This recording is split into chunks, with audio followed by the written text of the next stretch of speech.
Our speaker today is Columbia Police Chief Geoff Jones. Geoff Jones was appointed Columbia's Chief of Police on August 5th, 2019, and was officially sworn in September 16th. Chief Jones leads a department that is dedicating excellent customer service and reducing violent threats to community safety. Deep local roots, relationships, and understanding are the hallmarks of his life and work in Columbia. Chief Jones is a Columbia native who first joined the Columbia Police Department as a cadet at age 15 while attending Rockbridge High School. Also, as a student, when not involved in school activities or working at his uncle's restaurant, he volunteered his time to CPD. Chief Jones earned a bachelor's degree in criminal justice from the University of Central Missouri in 1997. He joined the Sedalia Police Department after graduation, but returned in 1998 to answer the calling he found as a cadet to serve his community as a Columbia police officer.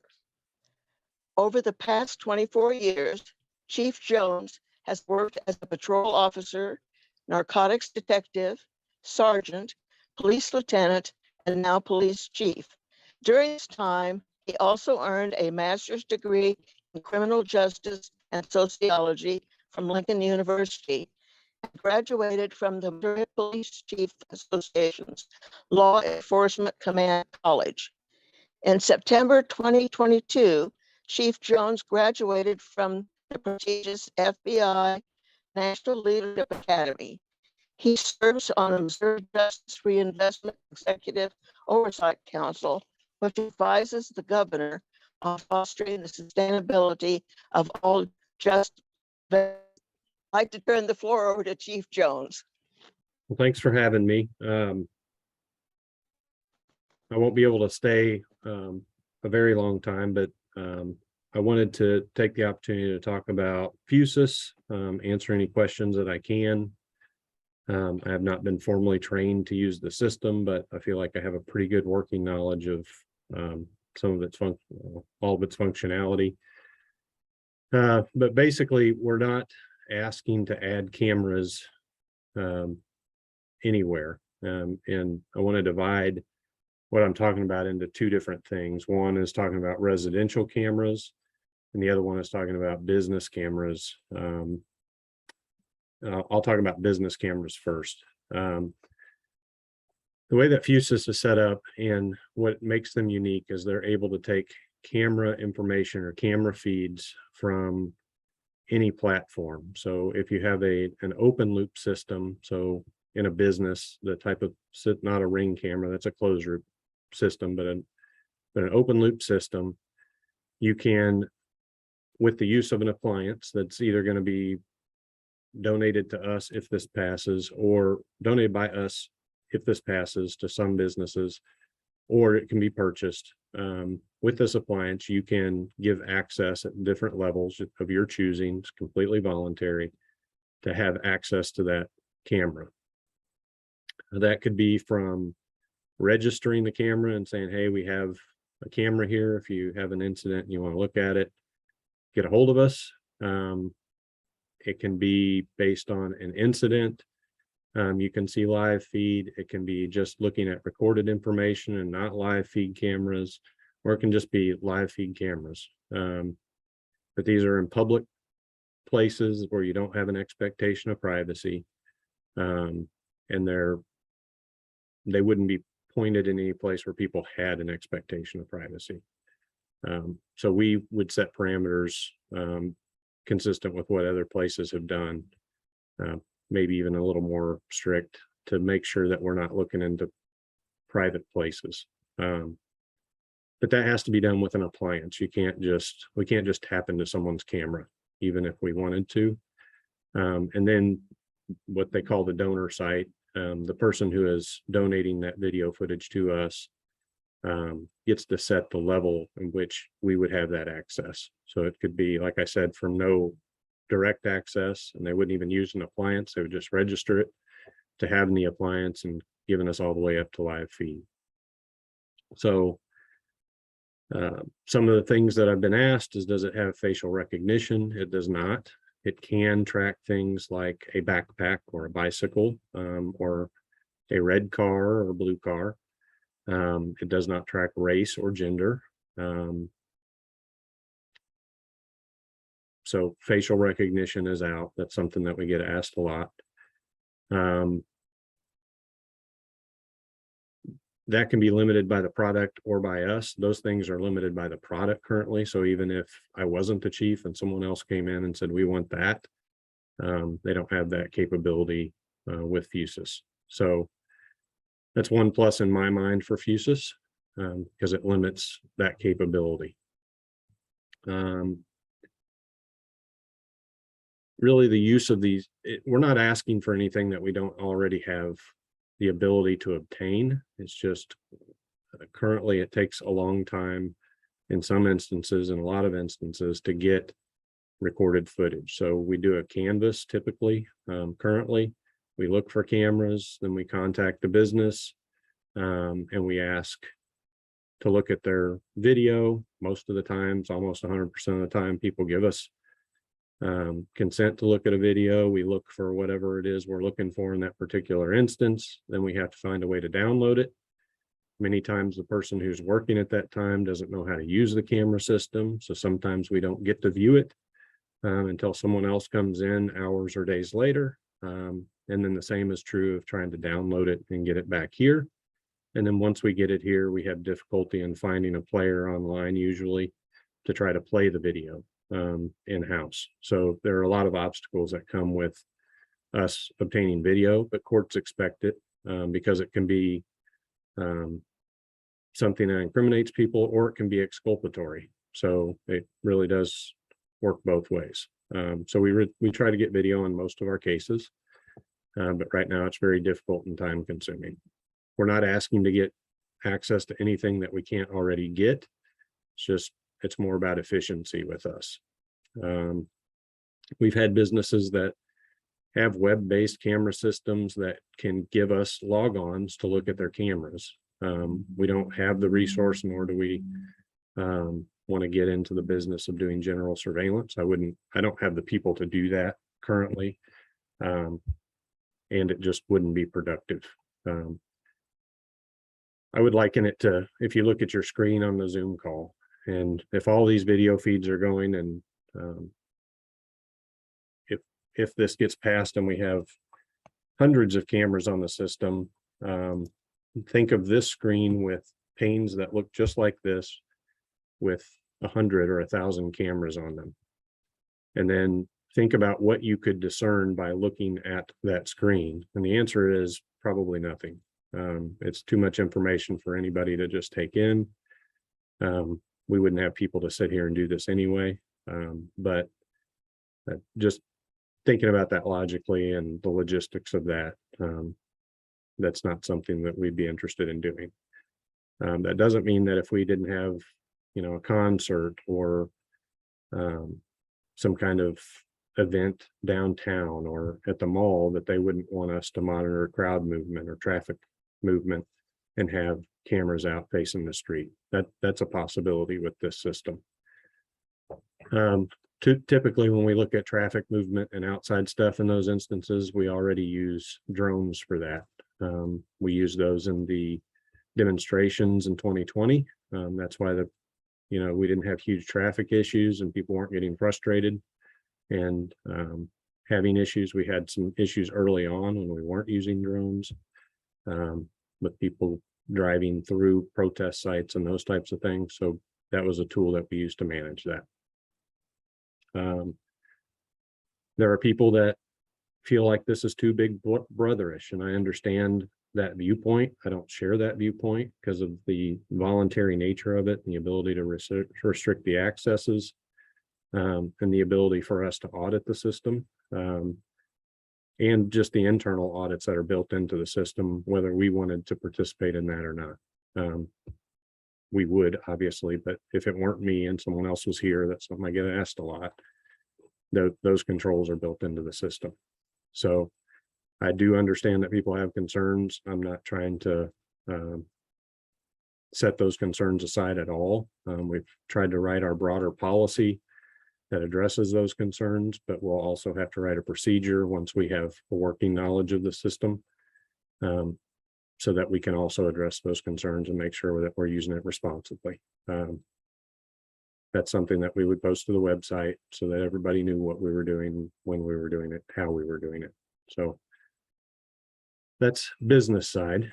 And then there's the residential side, and the residential side is really more of a registry. We wouldn't allow people to buy the appliance. It's called a core that you would have to plug in to share video,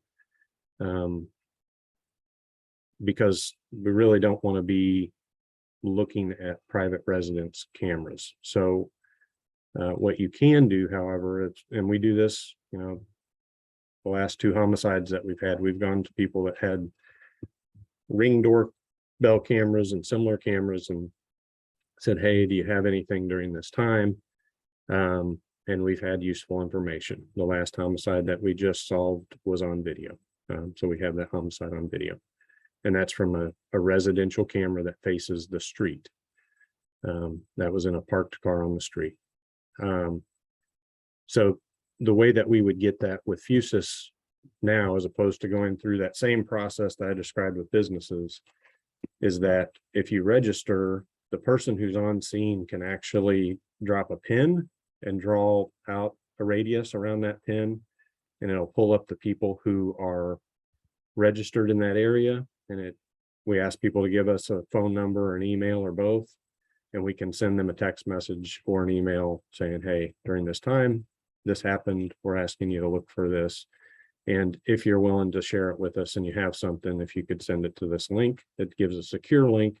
So that is tracked through the system back into the digital evidence vault, where it would be held for trial. And it has to meet the same requirements that we meet for our other databases, like the Mules database, where we run license plates and those sort of things. So that's it in a nutshell, but there would be no live access to a residential camera. Most residential cameras are Ring, which are closed loop systems, and that couldn't be done in this system. If someone were to have a type of a security system like a business would have at their home that was web-based, you could technically do that, but we would limit that by our policy and procedure so that we're not looking at residential cameras that way. We wouldn't allow people to buy cores for their homes. So another question about that, I got asked, what about apartment complexes? And I think it would be reasonable to have exterior cameras in parking lots and areas like that, but we would have to be judicious in how we did that. Again, that's something that we would write into a procedure so that we could tell people, yeah, there's cameras in a parking lot. But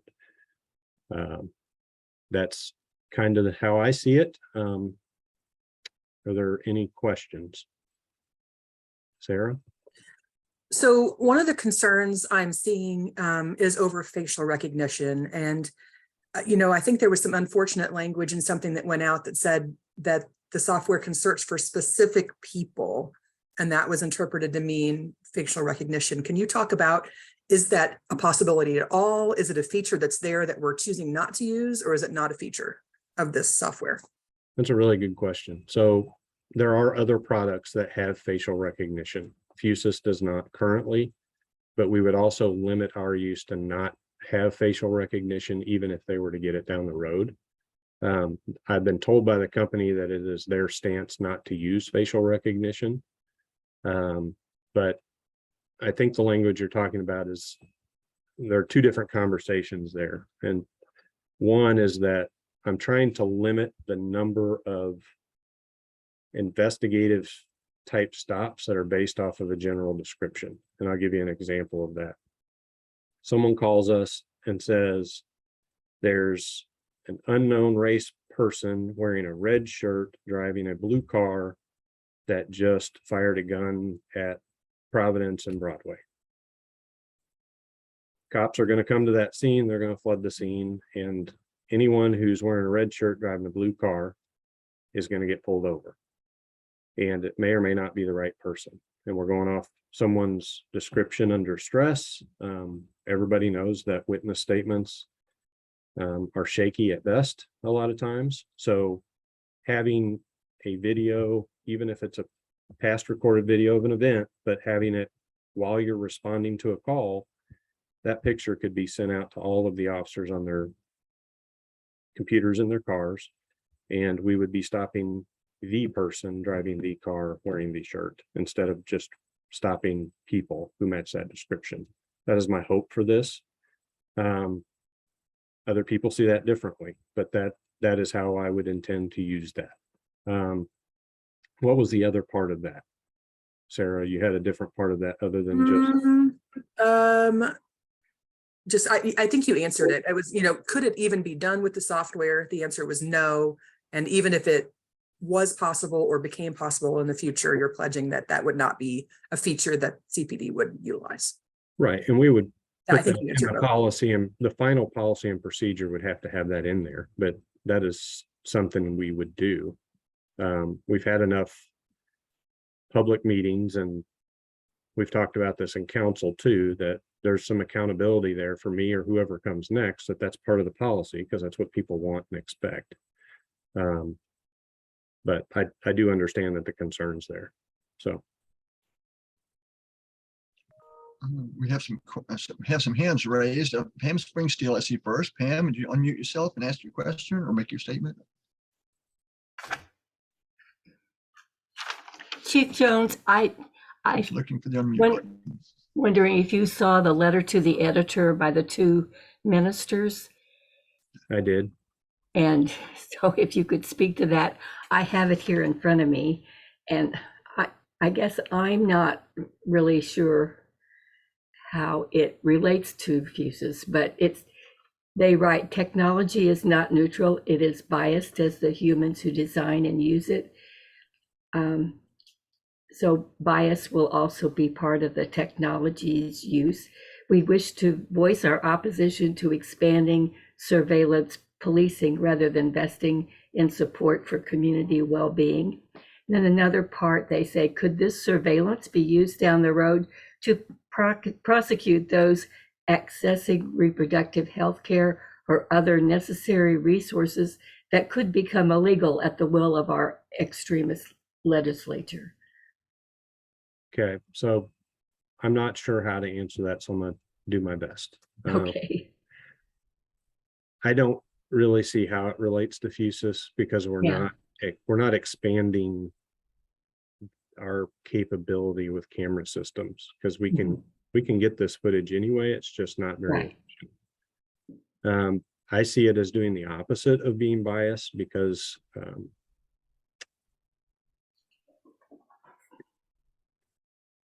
we're looking for a specific person who was involved instead of looking based on a description. And I think that's where, in my opinion, that's where bias sets in, and you have the ability to have those things, either conscious or unconscious bias, that would feed into that. But when you have the car and the person with an image, I think it limits that. And I think that having that video later, whether that's for a civil or criminal case, gives both sides a level playing field as to what occurred. So if there was bias that occurred and it was on video, again, that cuts both ways. And I think that could tell a story for others too. And even thinking back of George Floyd, I don't know that Derek Chauvin would have been held accountable but for video that was there. And I don't know, FUSUS is a program that they use there. I don't know if those cameras were on FUSUS or not, but just talking about the accountability of having those cameras, it's going to capture the police in those public spaces too. So just my thought. Thank you, Pam. Does that answer your question then? I think so. Reverend Molly is my minister, and I think she's out of town and with her family. I think I'll just ask her to come and see this recording, and maybe that will help her. I didn't hear who that statement was from, but you were reading. I missed that first part, but okay, very good.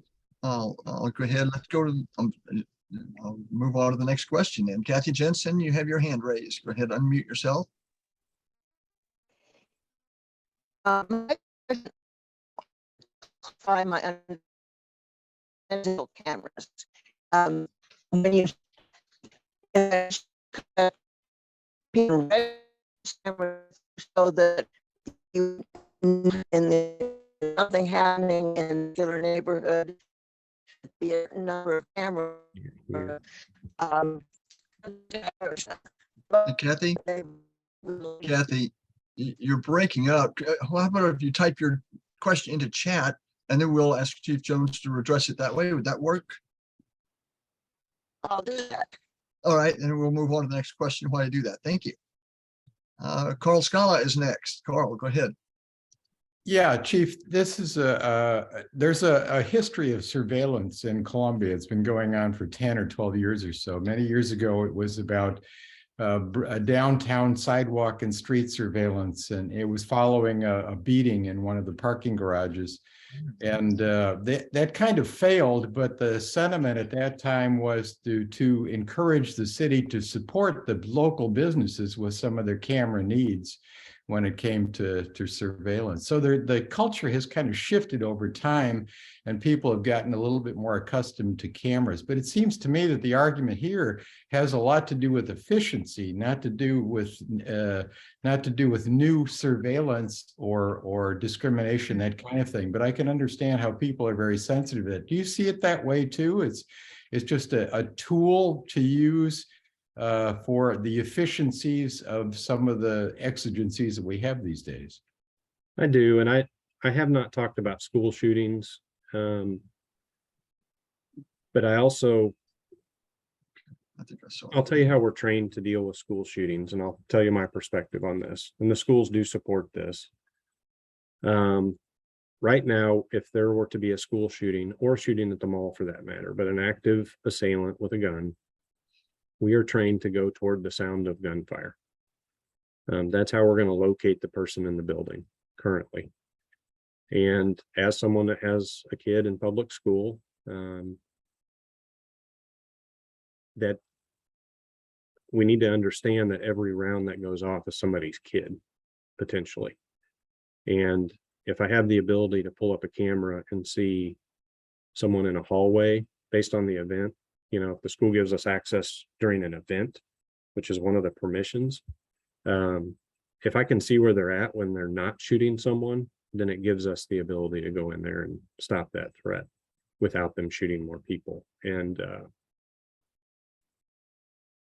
so aside from just efficiency of getting the video, it's the efficiency in the response. But also we get dispatched to calls based on someone's interpretation of what they see, and then the dispatcher's interpretation of what they're being told, and then the officer's interpretation of both of those things. And when we respond with that, we always come with more than, we come with what we believe in the worst case scenario we would need. And when based on the information we have, and if we have the ability, you know, if someone says that someone's breaking into a business, or if there's some fight with, you know, we get calls with fights with 30 people. If we can pull up a camera and see that it's 2, that may be a 3-officer call. If it's a 30-person fight with just people watching, that may be a 10-officer call. So there's some efficiency in response when there's an event, being able to see the supervisor pulling up and being able to see what they can allocate to a particular event if we're fortunate enough to have a camera feed. So there's efficiency in different ways, not just in gathering the evidence and being able to download it and view it, but also how we respond to a call. So I see some benefits in a couple areas there.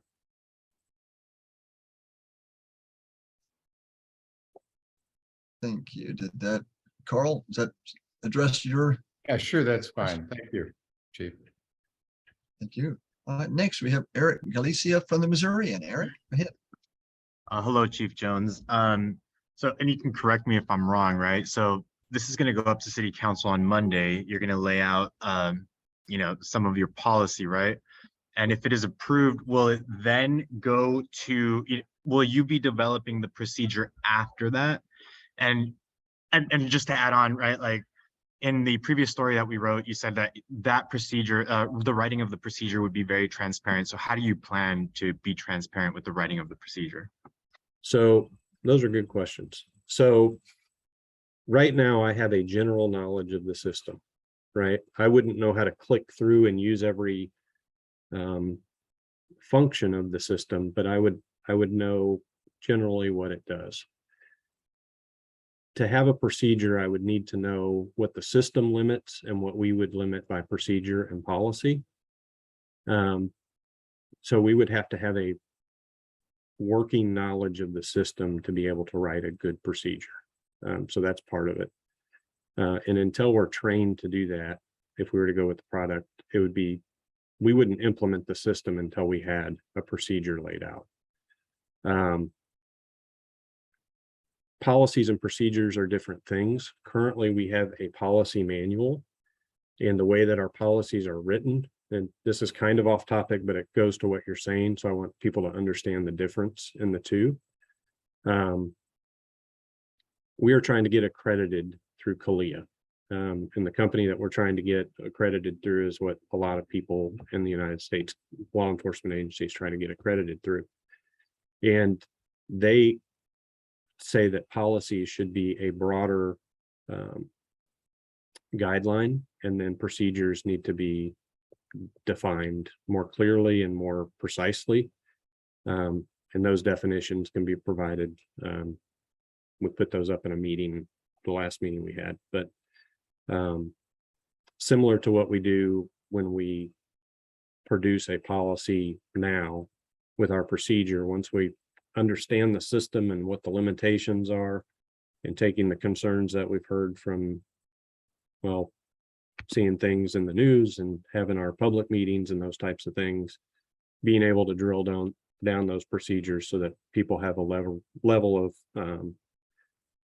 comfortability, if that's a word, with a system, so that we're not going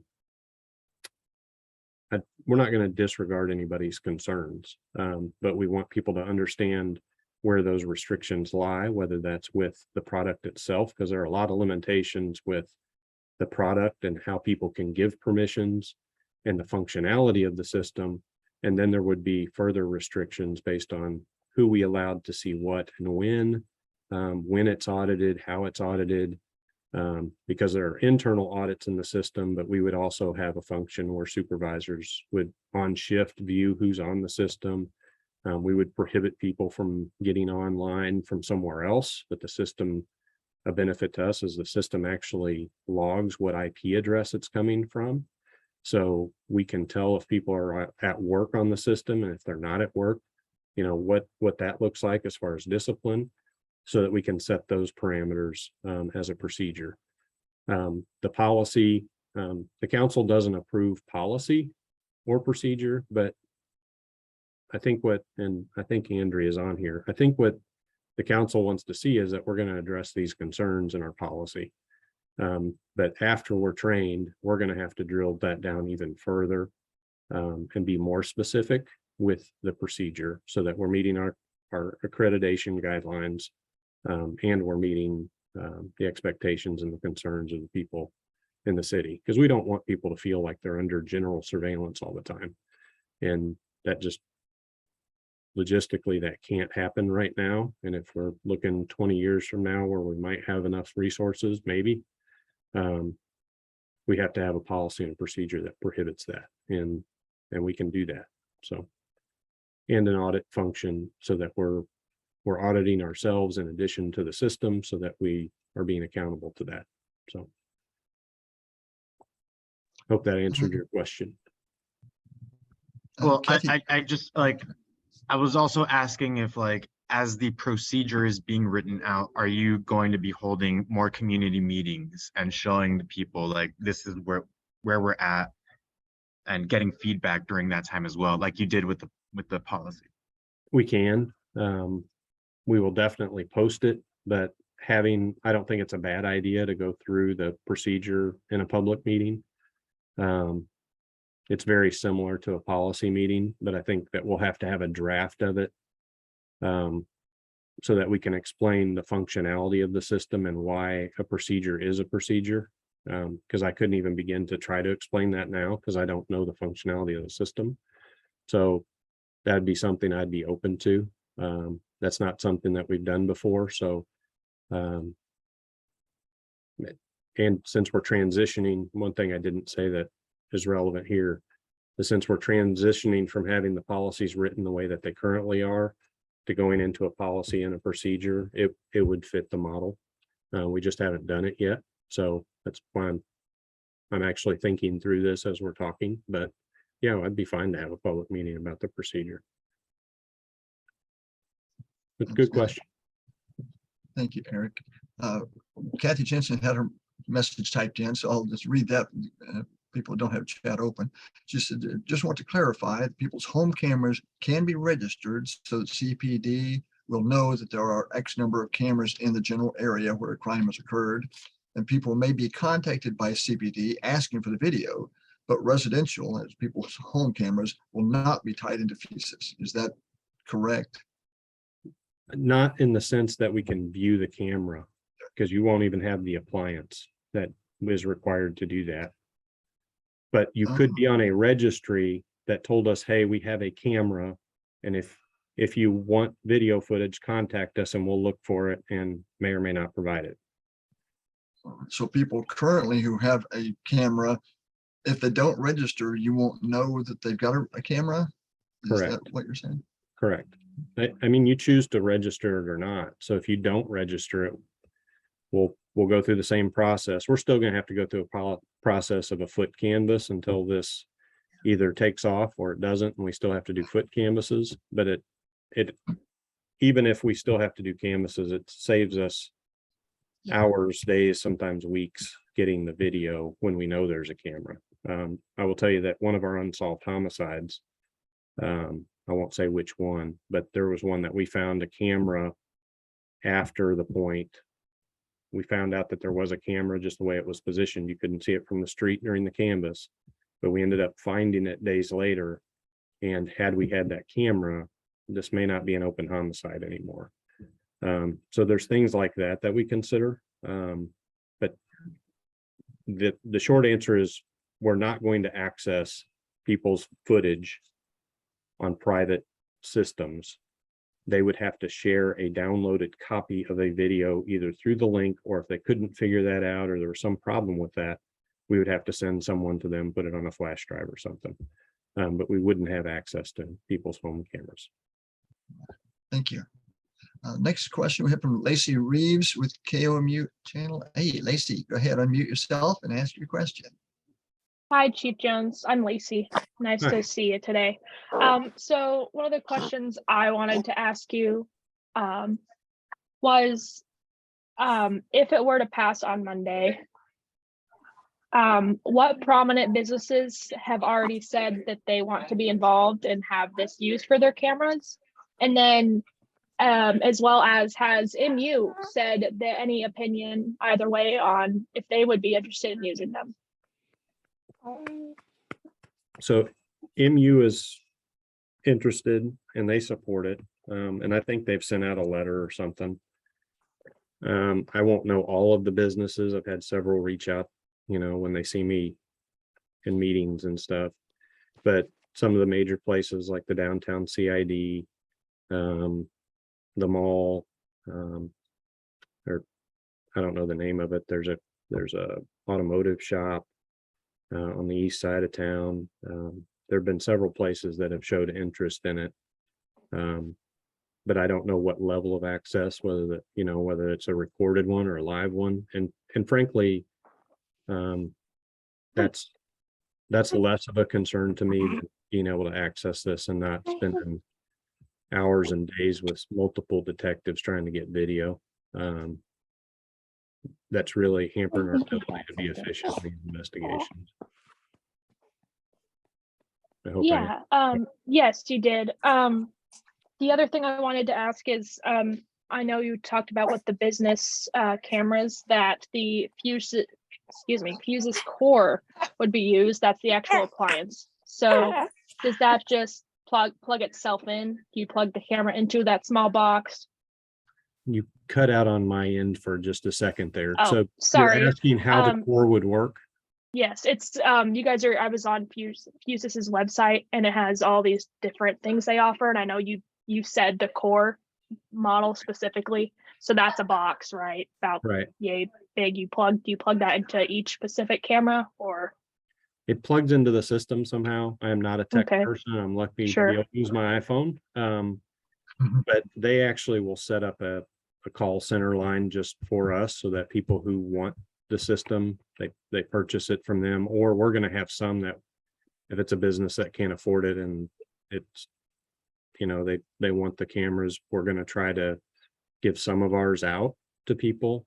sure, you I'm guys are gonna get. Sorry, you guys are gonna get a specific number of those to start Yeah. with if it were to pass. Right. And I don't know what that number is off the top of my head, but it's significant. Or costs if a business wanted to just purchase one. I know you said you have them for donation, but if they're well off and can. Right. Yeah, if there's businesses that can afford it, we would expect them to absorb that. But my understanding is that it's kind of a plug and play kind of thing. But one of the things I haven't mentioned is that if it's a business, let's say that has 16 cameras, they can limit access camera by camera. So if they have stuff inside that they don't want to show, like the lounge or something like that, they wouldn't put that on the system. They could have that access camera by camera. Yeah, So those cores vary in price depending on the number of cameras. I think the smaller ones like 4 cameras, but for a lot of businesses, that smaller one would be appropriate for those external cameras. thank you. I appreciate that. Thank you, Lacey. Herb Tillema, you're up next. Go ahead and unmute yourself. Herb Tillema here. Thank you for appearing, Chief. We appreciate it very much. I want to ask a slightly broader question beyond the hot button issue of the moment, but I think it was related because of your emphasis upon importance of professional practice in evaluating what should be and should not be regarding the surveillance. I want to thank you as a former post commissioner when you were a young whippersnapper, a real young whippersnapper, and we tried to raise the standards and the minimum standards in the state, being well aware that the standards across Missouri are woefully varied. We tried to raise them. We got a little bit of progress, and we had great allies, including the Columbia Police Department, Sheriff's Department of Boone County, St. Louis City and County.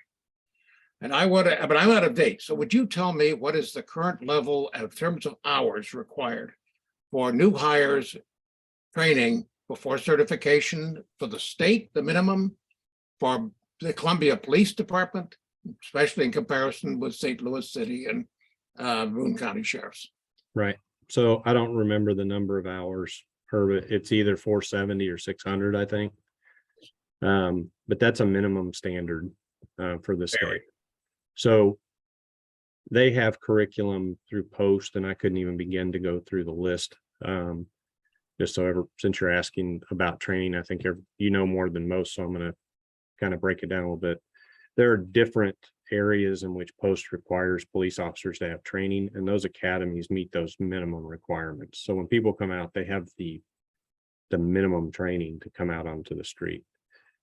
So after that 3 months in the academy, they actually come out of the academy and they go through a couple of weeks of orientation with us. So they're learning about the city processes, things like that. And then they go through about 3 months of field training with 3 different field training officers to talk about our policies and our mission and values.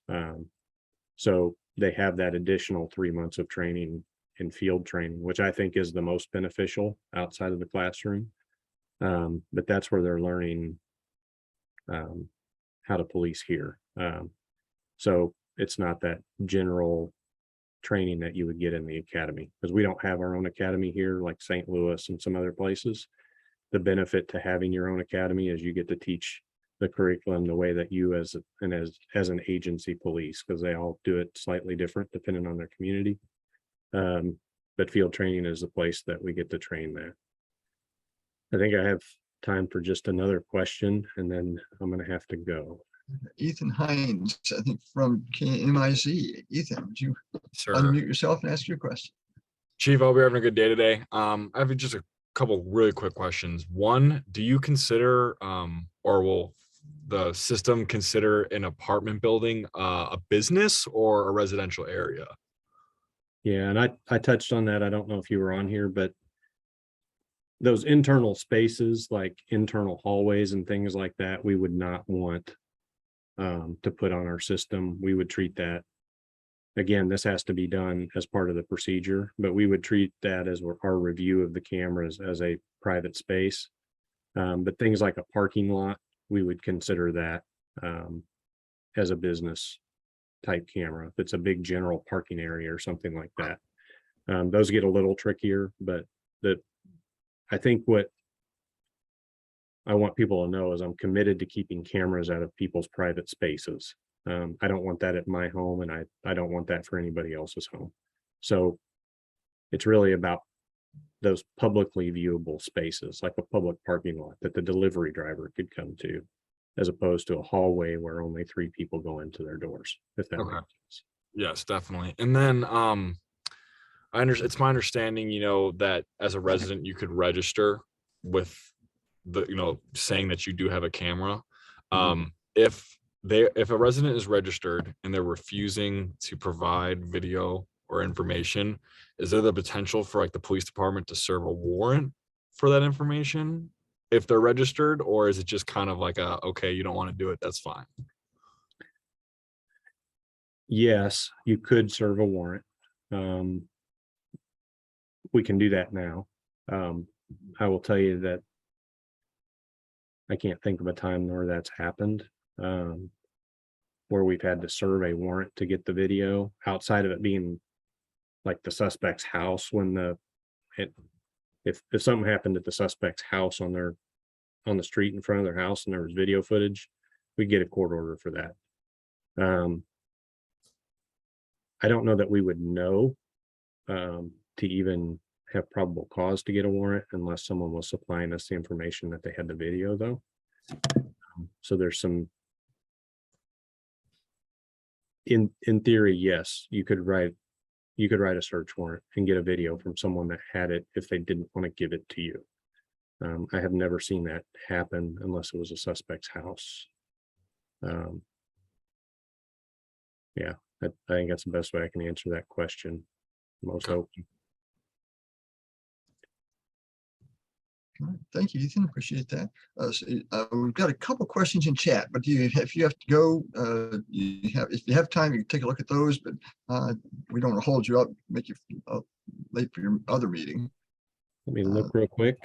One question from a follow-up question from Sarah Catlin, saying she'd seen claims that FUSUS could take over cameras without permission using the internet or Wi-Fi. And it's her understanding that only a camera connected to one of your boxes would be accessed live by CPD. She just wondered, could you verify that? That's accurate. If you don't have the appliance and you haven't given us permission, we cannot access the video. And the access to the video would be only at the level that you gave us access. I'm trying to look through the chat here. Sorry if I. Oh yeah, so I just scrolled to the end. And the other question from Scott Crystal: how long would these be stored, and where would they be stored? I think the these means videos that you have acquired. Right. So the way that this system works is until we have downloaded them and brought them into evidence, they are not ours. They're yours. But once they come into evidence, we would follow the rules of retention through Sunshine and through the court process, the same as we would with our videos now. One thing I really like about this system, I'm really not trying to be a salesperson, but one thing I like about this system is that it is integrated with Axon, which is who we use to store our body. That's our body-worn camera provider, but they also have a CJIS, criminal justice information system.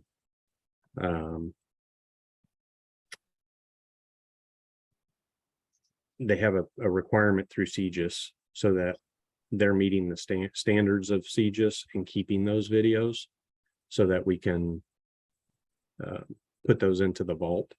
So it's a direct transfer digitally into that vault, and it's kept as evidence under those federal standards. So it would depend on the case, how long we keep it. Like a murder, I think, is 100 years. But a misdemeanor, it's after the court has disposed all of its process. So it would depend on the video, but once we have it, we'd follow the rules just like we do now when we acquire other video. Okay. All right. I don't see any other questions. I appreciate it so much for you being here with Chief Jones. Thank you so much. Hopefully Yeah. we can have you back sometime on some other topic. But it's great having you here with us today. Thank you so much. I tell for you what, providing information. I have on All my, right. Well, we'll go ahead and let him slip away, or you stick around. I just want to thank everybody. I know this is scheduled till 1. I have to do some preparation for my next meeting. Please reach out to me directly if you have questions or need anything. My email is jeffrey.jones@como.gov. I don't know. I want to make sure people understand what the system does and doesn't do. So I will try to respond the best I can. As you all have seen, things have been crazy busy. And I wish I could stay longer. It's just been incredibly busy. So again, thank you all. It's been a pleasure. Good questions. And I hope that I've given you a good kind of idea of what the system does and doesn't do. So I appreciate Thank you, Chief Jones. Thank you. Thank you, sir. Appreciate it. All This was right. really helpful. All Thank you.